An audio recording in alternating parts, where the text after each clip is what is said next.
বাড়ি থেকে বেরিয়ে ভোট কেন্দ্রে পৌঁছলেন নন্দীগ্রামের তৃণমূল প্রার্থী পবিত্র কর। কি জানালেন? আমাদের পরম্পরা, এটা তো সংস্কৃতি, একটু নামেন না এরই নাম সনাতন সংস্কৃতি। কি রিপোর্ট পেলেন এখনো পর্যন্ত সকাল থেকে সামগ্রিক নন্দীগ্রামের? এখনো পর্যন্ত নির্বিঘ্নে কোথাও কোনো সমস্যা নেই। এক জায়গায় ছোটোখাটো সমস্যা টুকটাক ওগুলো থাকেই।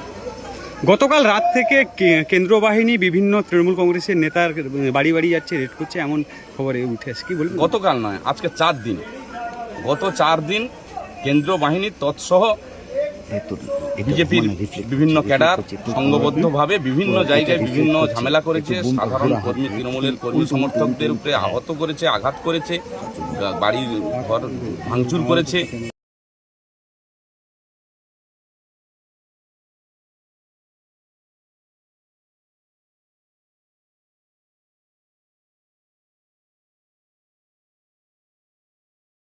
আমাদের সব থেকে এখানে আশেপাশে দেখছি একটু খাবার একটু অসুবিধা হচ্ছিল, তো আমি দেখলাম কি এখানে একটা ছোট্ট একটা চায়ের দোকান করবো।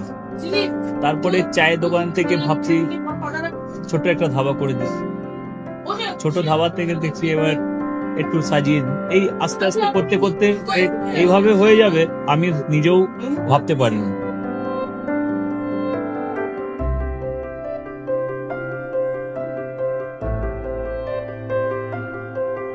ব্যবহারের জন্য আমাদের এখানে কার পার্কিং থেকে নিয়ে গেস্ট খাবার থেকে নিয়ে বাড়ি, এরকম কিছু ব্যাপার যদি থাকে তো মানুষকে বাড়িতে আমরা সার্ভিস দিতে পারবো, এইভাবে আমরা চেষ্টা করব।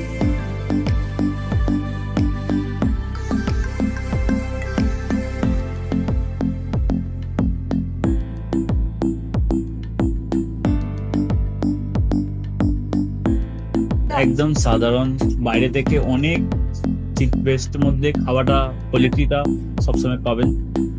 একবার আমি মানুষকে একবারই বলবো কি একবার আমাদের কাছে এসে একবার টেস্ট করে যাবেন। দুপুরবেলা থেকে আরম্ভ আমাদের খাওয়া, থালা, বেঙ্গলি থালা, চাইনিজ ফুড সবই আছে, একবার এসে টেস্ট করে যাবেন।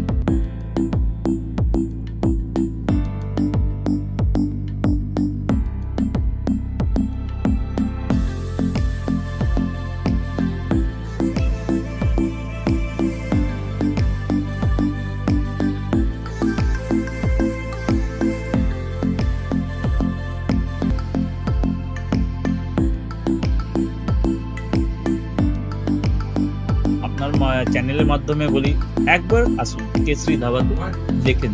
আমার নাম রঞ্জন কেশরী।